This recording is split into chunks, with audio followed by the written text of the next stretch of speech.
स्वागत है आपका हमारे चैनल ब्राइट फैक्ट्स में। लॉकडाउन 4 जल्दी ही खत्म होने वाला है, लेकिन देश भर की सबसे बड़ी खबरों का सिलसिला खत्म नहीं होगा।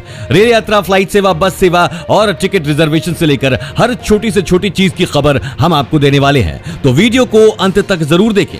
सबसे पहले तो चीनी बीमारी से संक्रमितों के आंकड़े देख लेते हैं। दोस्तों, देश भर में महामारी का आंकड़ा 1 लाख से ऊपर पहुंच चुका है और हालात बद से बदतर होते जा रहे हैं। अब तक देश में 1,25,447 संक्रमित हैं। इनमें से 69,597 का इलाज चल रहा है, 51,783 ठीक हुए हैं और जैसे जैसे मैं आपको बता रहा हूं ये आंकड़े और भी बढ़ रहे होंगे। दोस्तों, इसी के साथ आज पूरे देश से बेहद बड़ी खबरें निकल कर आ रही हैं। इसमें सबसे पहली खबर में आप देखेंगे आखिर भारत में क्यों बढ़ रहे चीनी बीमारी के मरीज, जानकर आप दंग रह जाएंगे। साथ ही साथ देखेंगे लॉकडाउन 4 के खत्म होते होते क्या हो रहा है सस्ता और क्या हो रहा है महंगा, सभी के बारे में जानिए। और 1 जून से इस राज्य में ट्रेन यात्रा पर लगी रोक, रेलवे ने रद्द किए यात्रियों के टिकट, जानिए पूरा अपडेट। आगे देखेंगे दोस्तों अगले 3 महीने तक लोन की EMI पर छूट पाने के लिए क्या क्या करना होगा, जानिए इससे जुड़ी सभी बातें। दोस्तों, हर खबर बेहद जरूरी है, तो एक को भी मिस ना करें और वीडियो पूरी जरूर देखें। लेकिन उससे पहले इस वीडियो को बनाने में मुझे बहुत मेहनत लगती है और इस मेहनत के लिए वीडियो को आप एक छोटा सा लाइक जरूर कर दें। फटाफट से ले चलते हैं आपको हमारी आज की सबसे पहली और बड़ी खबर की तरफ। दोस्तों, भारत में आखिर क्यों बढ़ रहे हैं चीनी बीमारी के मरीज। भारत में चीनी बीमारी के मामले 1,06,750 से ज्यादा हो गए हैं। रविवार के बाद से ही रोज 5,000 से ज्यादा नए मामलों का पता चल रहा है। लॉकडाउन के बावजूद केसेस इतनी तेजी से क्यों बढ़ रहे हैं, इसकी मुख्य रूप से 3 वजह हैं। टेस्टिंग ज्यादा तो केसेस भी ज्यादा। चीनी बीमारी के नए केसेस के पीछे भारत की बड़ी टेस्टिंग क्षमता भी है। भारत रोज टेस्ट की संख्या बढ़ा रहा है। एक्सपर्ट्स ये बात पहले से कहते आ रहे हैं कि जितनी ज्यादा टेस्टिंग होगी उतने ज्यादा केसेस सामने आएंगे। लॉकडाउन में छूट से बड़ी आवाजाही। नए केसेस तेजी से बढ़ने के पीछे लॉकडाउन में दी गई छूट भी एक बड़ी वजह है। पिछले कुछ दिनों से बड़े पैमाने पर लोगों की आवाजाही हुई है। प्रवासी मजदूर अपने राज्य पहुंच रहे हैं, इससे नई आबादी में वायरस फैला है। केसेस की संक्रमण की रफ्तार लगातार बढ़ रही है। रोज नए मामले सामने आने की वजह लगातार बढ़ती संक्रमण की रफ्तार है। रोज भारी संख्या में नए इन्फेक्शन सामने आएंगे, चाहे सर्ज हो या ना हो। ऐसे में नए इन्फेक्शन की संख्या तो लगातार बढ़ रही है। इसी के साथ दोस्तों एक बहुत बड़ी खबर निकल कर आ रही है, रसोई गैस हुई दोबारा से महंगी। रसोई गैस सिलेंडर के दाम 1 जून से देश भर बढ़ाए गए हैं और बिना सब्सिडी वाला घरेलू गैस सिलेंडर शुक्रवार आधी रात से 25 रुपए तथा सब्सिडी वाला गैस सिलेंडर ₹1.23 महंगा हो जाएगा। देश की सबसे बड़ी तेल कंपनी इंडियन ऑयल कॉर्पोरेशन ने बताया है कि राष्ट्रीय राजधानी दिल्ली में 1 जून से सब्सिडी वाला गैस सिलेंडर ₹497.37 का मिलेगा। मई में इसकी कीमत ₹496.14 थी। इसके साथ ही दिल्ली में बिना सब्सिडी वाले गैस सिलेंडर की कीमत में 25 रुपए की वृद्धि की गई है। मई में इसकी कीमत ₹712.50 थी, जो जून में बढ़कर ₹737.50 हो जाएगी। लगातार पिछले 3 महीनों से गैस सिलेंडर के दामों में कटौती हो रही थी, लेकिन अब इसे 1 जून से बढ़ाने की घोषणा कर दी गई है। दोस्तों, इस चैनल पर हम आपको देश और दुनिया भर की सबसे बड़ी खबरें सबसे पहले बताते हैं। अगर आपको भी दुनिया भर की खबरें सबसे पहले चाहिए तो चैनल को बिना भूले नीचे दिए गए लाल बटन को दबाकर सब्सक्राइब जरूर कर दें और बेल आइकन प्रेस कर दें। और 1 जून से ही इस राज्य में ट्रेन यात्रा पर लगी रोक, रेलवे ने रद्द किए यात्रियों के टिकट। भारतीय रेलवे ने देश में 1 जून से 200 स्पेशल ट्रेन चलाने का फैसला लिया है। इन ट्रेनों में यात्रा करने के लिए टिकट बुकिंग भी शुरू हो चुकी है। इसी बीच महाराष्ट्र में ट्रेन यात्रा पर रोक लगाई गई है। रेलवे ने राज्य में 1 जून से शुरू होने वाली ट्रेनों के लिए कई यात्रियों के टिकट रद्द किए हैं। बता दें कि महामारी के बढ़ते मामलों को देखते हुए महाराष्ट्र सरकार ने एक जिले से दूसरे जिले की यात्रा पर पाबंदी लगा दी है। इसके बाद रेलवे ने भी राज्य में ट्रेन यात्रा पर रोक लगा दी है। हालांकि ये पाबंदी सिर्फ राज्य के भीतर लगाई गई है। रेलवे की ओर से कहा गया है कि रद्द किए गए सभी टिकटों का पूरा पैसा रिफंड हो जाएगा। इस वीडियो को देखते रहिए दोस्तों, क्योंकि आगे आने वाला है क्या केंद्र सरकार देश में लागू करेगी लॉकडाउन का 5वां चरण, मिल रहे हैं ये संकेत। अगले 3 महीने तक लोन की EMI पर छूट पाने के लिए क्या क्या करना होगा। महामारी में RBI गवर्नर शक्तिकांत दास ने शुक्रवार को लोन के रोक की अवधि को 3 महीने और बढ़ा दिया है। यानी इसका मतलब यह हुआ कि अगर आपने होम लोन या अन्य लोन लिया है तो आपको अपनी EMI रोकने के लिए 3 महीने की और मोहलत मिल गई है। इससे पहले भी मार्च से मई तक यानी 3 महीने की मोहलत मिली थी। ज्यादातर बैंकों ने पहले ही कह दिया था कि इस बारे में घोषित योजना के अनुसार वे रोक के पीरियड के बाद इन 6 महीनों का ब्याज बाद में वसूलेंगे। इसका मतलब यह हुआ कि लोन लेने वालों के सामने दोहरी समस्या है। बहुत से लोग ऐसे हैं जिनकी लॉकडाउन की वजह से आय प्रभावित हुई है। वहीं दूसरी ओर अगर वे आरबीआई के लोन रोक की सुविधा लेते हैं तो उनकी ईएमआई की रकम बढ़ जाएगी। ज्यादातर बैंक अपनी ईएमआई बिना कहे बंद नहीं करेंगे और अगर आपको इस स्कीम के तहत ईएमआई 6 महीने के लिए रोकना हो तो आपको अपने बैंक की ब्रांच पर संपर्क करके उन्हें कहना होगा। दोस्तों, इसी बीच एक बहुत बड़ी खबर निकल कर आई है। लॉकडाउन 4 के बीच ही पीएम मोदी ने कर दी ये बड़ी घोषणा। महामारी के संक्रमण के साथ ही अम्फान तूफान ने पश्चिम बंगाल के लिए बड़ी परेशानी खड़ी की है। इस प्राकृतिक आपदा को देखते हुए पीएम मोदी ने देश के इस राज्य के लिए 1000 करोड़ रुपए की सहायता का ऐलान किया। पीएम मोदी ने आज पश्चिम बंगाल में अम्फान तूफान से हुई तबाही का हवाई सर्वेक्षण कर जायजा लिया।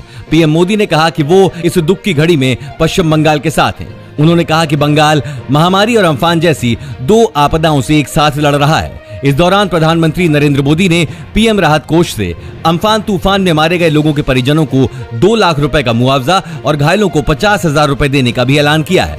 इस तूफान ने देश के ओडिशा और पश्चिम बंगाल में भारी तबाही मचाई है। क्या केंद्र सरकार देश में लागू नहीं करेगी लॉकडाउन का 5वां चरण? भले ही देश में संक्रमित मरीजों की संख्या लगातार बढ़ती जा रही हो, लेकिन अब जिस प्रकार के संकेत मिल रहे हैं उससे तो ऐसा ही लग रहा है कि देश में लॉकडाउन का 5वां चरण लागू नहीं किया जाएगा। केंद्र सरकार अब लॉकडाउन में छूट का दायरा लगातार बढ़ाती ही जा रही है। इसके तहत ही उन्होंने रेल और घरेलू उड़ानों को शुरू करने का ऐलान कर दिया है।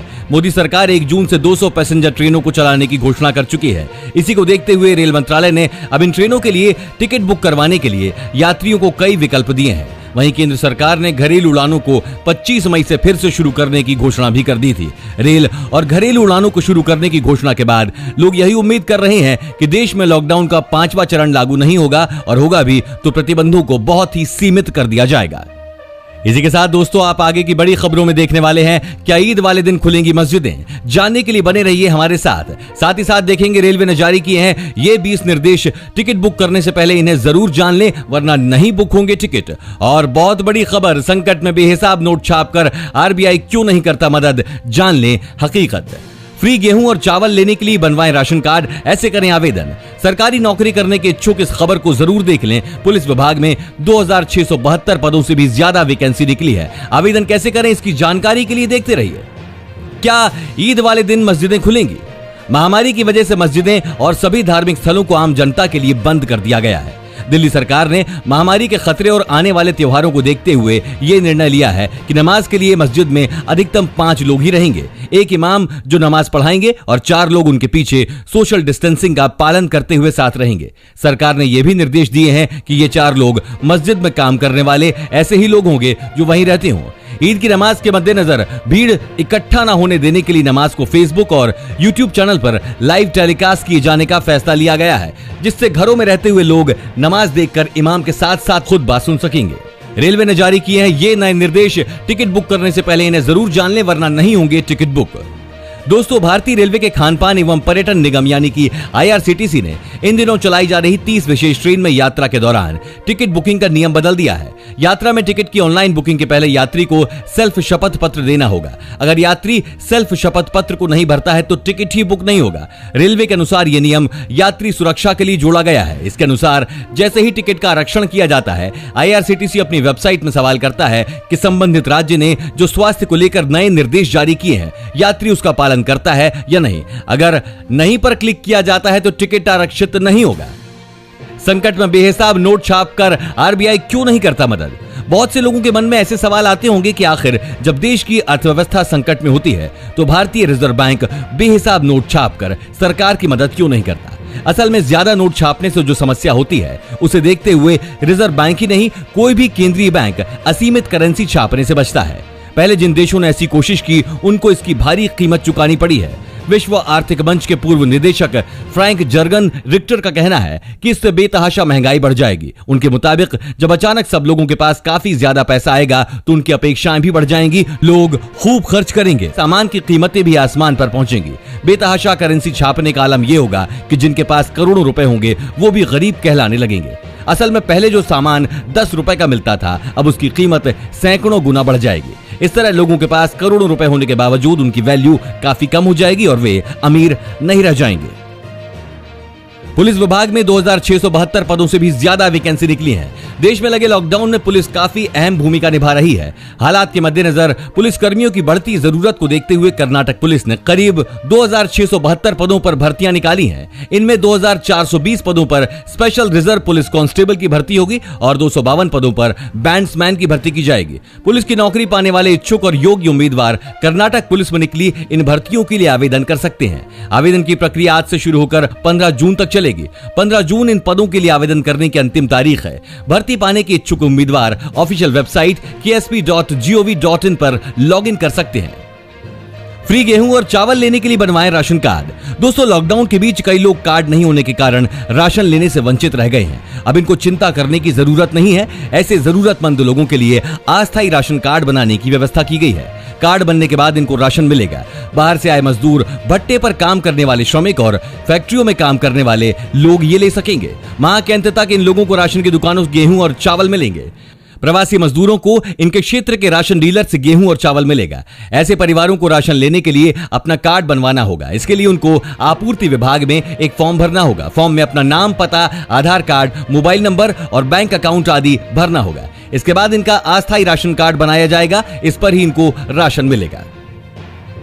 इसी बीच दोस्तों, बहुत बड़ी खबर निकल कर आई है। 25 मई से हवाई यात्रा शुरू की जा रही है, लेकिन हवाई यात्रा के लिए सरकार ने तय की शर्तें यात्रियों को मानने होंगे ये 10 नियम। सरकार ने लॉकडाउन के दौरान घरेलू हवाई यात्रा को प्रतिबंधित गतिविधियों की सूची से हटाते हुए यात्रा के लिए ग्रीन सिग्नल दे दिया है। सरकार के फैसले के मुताबिक 25 मई से घरेलू उड़ान सेवा शुरू की जा रही है। सरकार ने घरेलू उड़ान सेवा को 25 मई से फिर शुरू करने की घोषणा के साथ ही यात्रियों के लिए टिकट बुकिंग और चेक इन समेत कई दिशा निर्देश जारी किए हैं। यात्रियों को यात्रा के दौरान इन निर्देशों का पालन करना होगा।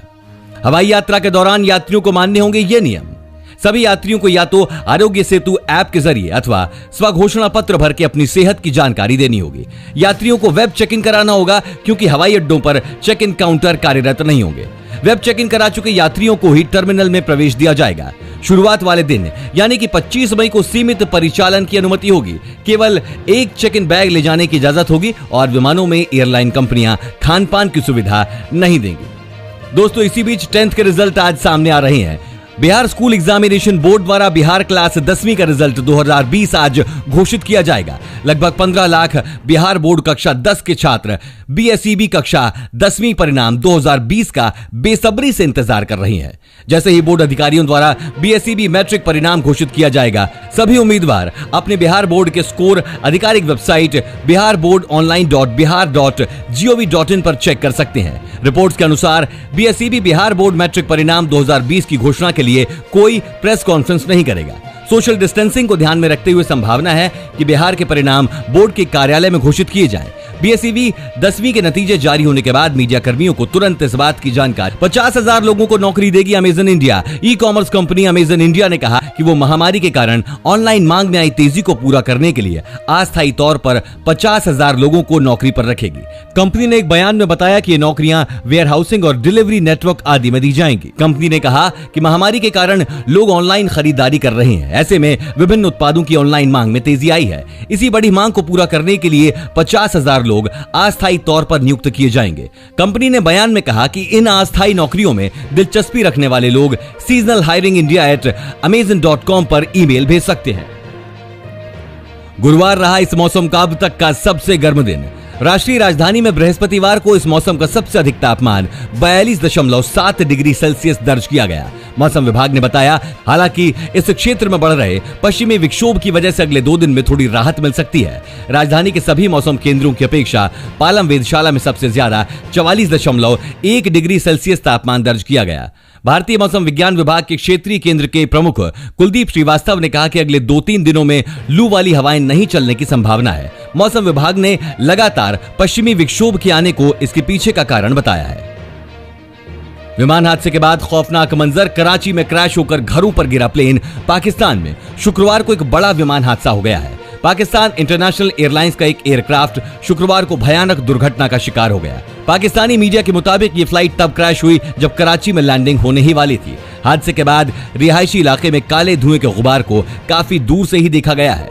बताया जा रहा है कि विमान में 91 यात्री सवार थे। दुर्घटनाग्रस्त होने के बाद विमान ने करीब 4-5 घरों को अपनी चपेट में ले लिया और फिर वहीं से धुएं का गुबार निकलने लगा। शुरुआती जानकारी के मुताबिक विमान में 98 यात्री सवार थे। इनमें से 85 इकोनॉमी और 6 बिजनेस क्लास में सफर कर रहे थे। क्या भारत में टिकटॉक बैन होने वाला है? इस समय पूरे भारत में महामारी के मामले 1 लाख का आंकड़ा पार कर चुके हैं और एशिया में महामारी सबसे तेज गति से आगे बढ़ रही है। वहीं दूसरी तरफ टिकटॉक का विवाद कम होने का नाम नहीं ले रहा है। पहले कंटेंट को लेकर यह सोशल मीडिया ऐप पर निशाने पर आया, अब प्ले स्टोर में इस ऐप को बेकार रेटिंग दी जा रही है। वहीं गूगल ऐप स्टोर में टिकटॉक की रेटिंग 1.3 स्टार तक आ गई है। इसे लगातार 1 स्टार दिया जा रहा है। पिछले कुछ महीनों तक ये रेटिंग 4.9 थी। वहीं एप्पल ऐप स्टोर में टिकटॉक की रेटिंग 3.8 हो गई है। दोस्तों, आपको क्या लगता है, टिकटॉक के बैन को होना चाहिए या नहीं? नीचे कमेंट करके जरूर बताइए। और अगर साथ ही आपको ऐसे ही न्यूज हर रोज अपने मोबाइल फोन पर चाहिए तो बिना भूले हमारे चैनल को नीचे दिए गए लाल बटन को दबाकर सब्सक्राइब जरूर कर दें। धन्यवाद।